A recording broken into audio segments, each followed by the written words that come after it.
Well, hello and welcome. My name is Velma. You can connect with me at velmanolds.com. This is all about your leadership chat. What does that mean? You get to listen in on valuable insights from valuable leaders just like you. I want to encourage you to go ahead and subscribe so that you never miss another episode. And if this is of value to you, please share the nuggets that you're going to take away from all these great leaders. Hey, please give a big welcome to my good friend and your valuable leader, Phillip Meade. Hey, welcome, Phillip. Thank you, Velma. I'm so glad to be here. It's a great opportunity to get to sit down and talk to you about one of my favorite topics. Yeah. Oh, awesome. I love it. Thank you so much for joining me today on your leadership chat. To kick us off, I wanted to ask if you could tell us a little bit about you and what you do. Sure. I'm a speaker and consultant and trainer and really work with companies on applying the science of human behavior to help them transform themselves from the inside out, because I believe that all true change, all true transformation really starts from inside the human beings in the organization. And so that's what we do. We help them grow their leaders and grow their capacity to really become the type of company that they want to be. Awesome, man. I love that. And he's being bashful because he is also a doctor. He has his PhD. So we have a doctor in the house. My first question is, can you share who is a valuable leader in your life, and why would you say that, Phillip? Sure. Well, one of the things I wanted to talk about today was really a turning point in my life, as a leader and as a person in general. And that was the actually the aftermath of the Space Shuttle Columbia accident. I was working for NASA at the time, and when the Space Shuttle accident occurred, the Accident Investigation Board found that the culture at NASA had as much to do with the accident as the piece of foam that hit the front edge of the wing. And so they said that NASA wasn't allowed to launch any more shuttles until we were able to fix our organizational system and the culture that helped to create that. Mhm. And as a result of that, I was asked to lead all of those changes for getting Kennedy Space Center back on track and getting us back to return to flight. And I was put on the leadership team as a direct report to the center director. And his name at the time was Jim Kennedy, which was kind of funny. Jim Yeah. Kennedy, Kennedy Space Center. Right. No actual connection or relations, but Okay. I had just been given this really crazy task of transforming this 16,000 person organization and the culture. And it was, I was an engineer by training. And so this whole idea of squishy culture was challenging for me. And I learned so much under Jim Kennedy about being a true leader and what it meant to really empower someone else and to pour into the life of someone else, because he really came alongside me as I was on his staff, and he provided me with a ton of inspiration and support and guidance, and really demonstrated what I believe true leadership is all about, which is about caring about the human being, right? Right. Pouring into the human being and the person, and really demonstrating that for me. And so he was a valuable leader for me. The whole experience Wow. resulted in a turning point in my life. I've spent the time since then working with organizations to try and help them learn the same lessons that we learned at NASA after that space shuttle accident. But seeing how genuine and authentic Jim Kennedy was, seeing the impact that he had on my life, and how he truly cared for me, and really took the time out of his incredibly busy day to just mentor me and provide guidance. It was invaluable.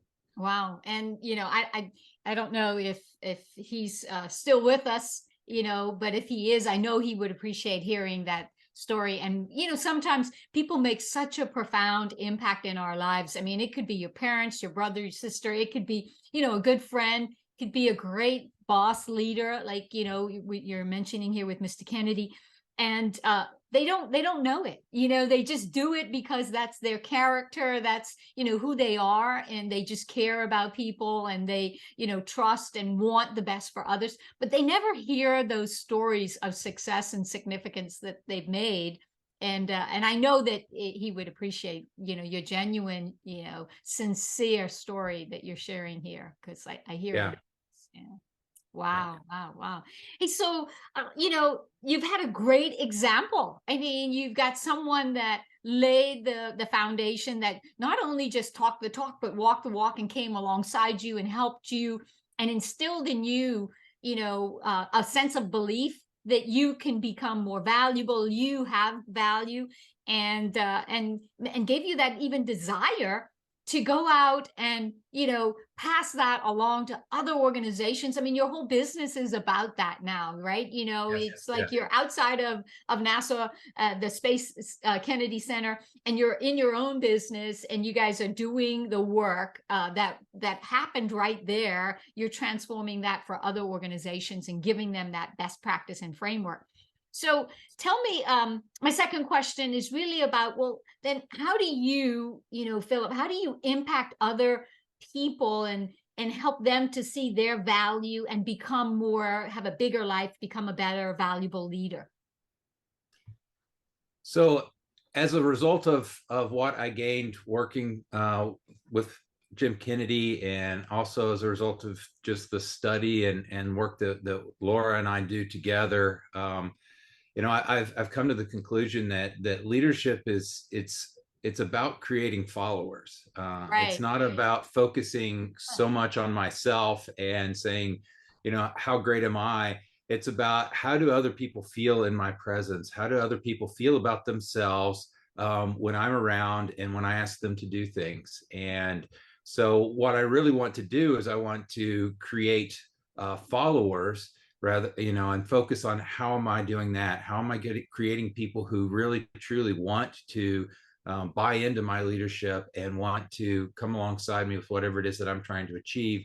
And then go beyond that, how do I help them become a similar type of leader that has that ability to do that themselves? Wow. And just like I was mentioning with Mr. Kennedy, it really comes down to truly being authentic and truly caring about and pouring into the life of that other person. When I can see the potential and the capability in someone else, when I can see them as a whole human being with all of their abilities as well as their flaws, and not Right. expecting them to be perfect or to know everything, but I'm able to come and work with them and give them that type of grace, and simultaneously pour into them. That's really where that comes from, and where that desire to buy into my leadership, as well as learn how to develop that leadership in and of themselves. Yeah. How would you say that, and totally unfiltered and unscripted, so for those, Philip doesn't know this is coming, but how would you say that you sharpen your saw? Dr. Covey tells us that, one of the 7 habits of highly effective people is we need to sharpen our saw. We need to constantly be growing and developing our skills and our strengths so that we could be better and help others be better. How do you do that? Certainly reading is a huge part of it. I'm an avid reader. I consume as much reading as I can, through both audiobooks and actual hard copy books. Right. Just trying to pour as much into my brain and into myself as possible. Sure. And then the other piece of it, I like to say that leaders lead. And so in order to actually be a leader, it's an action, it's a verb, right? And Right. so going out and leading things myself, and working with people and practicing what I preach, and working both with the individuals on our team in our small little company, but also at Kennedy Space Center, leading a really large team, a large organization there, and learning how to help develop and lead and grow others there. So Wow. Yeah, no, that's awesome. And you're out of Orlando, Florida. Where are you on the East Coast? yeah, I live in Merritt Island, which is over by Oh, Cape Canaveral area. love So it. Love it. I'm a huge bird watcher. And so photographer. So I hit Merritt Island. Okay. Yeah, if anybody knows, I'm a bird nerd, man. I just love to go to Merritt Island is one of the hot spots for beautiful, birds, especially now in the wintertime, you get ducks. And so Merritt Island, Florida. Oh my gosh. Yeah. Kennedy Space Yeah. Center area. Yeah. Beautiful. Okay. All right. So third question, see how well you're doing, man, is around, with people listening into this, everybody says, okay, well, great. Someone's made a great impact in your life. Love it. Love how what you're doing. We live in a world of how do you say, how do that person that's listening, how do they become better? So my big question here is what's one big takeaway? If you could tell someone one thing, what would you say is a big takeaway that you would want to give to the listeners here today on how they can increase their value, how they can become a better leader and live a bigger life? What would you say? Well, I'm afraid I may have already given it away, but But that's it's okay. I believe that the way to do that is to recognize that leaders are defined by followers, right? If you call yourself a leader and you turn around and no one is behind you, you're not really a leader. And similarly, if you just happen to jump in front of a group of individuals that are walking in a particular direction and say, okay, I'm leading, that's not it either. A true leader has the ability to influence others to go to a place that they wouldn't have gone to on their own, right? Beautiful. And so the only way you can say that that's what I'm doing, that's who I am, is to be able to turn around and say, okay, these are the followers, these are the individuals who have bought into my leadership, and I believe that comes through voluntary, choice to decide, yes, I want to follow this person. And so it really comes down to, how am I creating followers? How am I creating, individuals who have this desire to follow me to someplace that maybe they wouldn't have gone to on their own?